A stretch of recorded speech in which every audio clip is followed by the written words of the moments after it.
सुभाषितपद्धतिः अष्टाविंशी कलासु काष्ठामातिष्ठन् भूम्ने सम्बन्धिनामपि पादुकारङ्गधुर्यस्य भरताराध्यतां गता कलासु काष्ठामातिष्ठन् भूम्ने सम्बन्धिनामपि पादुकारङ्गधुर्यस्य भरताराध्यतां गता सन्तस्वदेशपरदेशविभागशून्यं हन्तस्ववृत्तिमनघां न परित्यजन्ति राज्ये वने च रघुपुङ्गवपादरक्षा नैजं जहौ न खलु कण्टकशोधनं तत्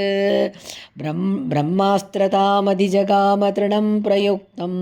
पुण्यं शक्यमभवत्पयसान्निधिर्वा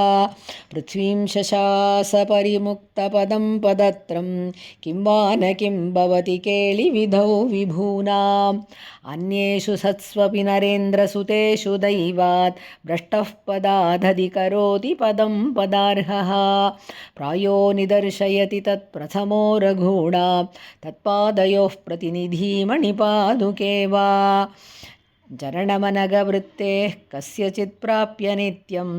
सकलभुवनगुप्त्यै सत्पथे वर्तते यः नरपतिबहुमानं पादुके वाधिगच्छन् स भवति समयेषु प्रेक्षितज्ञैरुपास्यः रामे राज्यं पितुरभिमतं सम्मतं च प्रजानां माता वव्रे तदिह भरते सत्यवादी ददौ च चिन्तातीतः समजनितदा पादुकाग्र्याभिषेकः दुर्विज्ञानस्वहृदयमहो दैवमत्र प्रमाणं नातिक्रामोच्चरणवहनात् पादुकापादपीठं यद्वासन्नं परमिह सदा भाति राजासनस्य पूर्वत्रैव प्रणिहितमभूत् हन्तरामेण राज्यं शङ्के भर्तुर्बहुमतिपदं विक्रमे साहचर्यं प्रतिपदचपलापि पादुका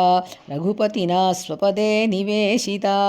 समजनिनिवृतस्थितिस्तदा भवति गुणश्रियमभ्युपेयुषाम् गतिहेतुरभूत् क्वचित् पदे स्थितिहेतुर्मणिपादुका क्वचित् न हि वस्तुषु शक्तिनिश्चयोः नियतिः केवलमीश्वरेच्छया अधरीकृतोऽपि महता तमेव सेवेत सादरं भूष्णुः अलभत समये रामात् पादाक्रान्तापि पादुका राज्यम् अधरीकृतोऽपि महता तमेव सेवेत सादरं भूष्णुः अलभत समये रामात् पादाक्रान्तापि पादुका राज्यम् इति श्रीपादुकासहस्रे सुभाषितपद्धतिः अष्टाविंशी।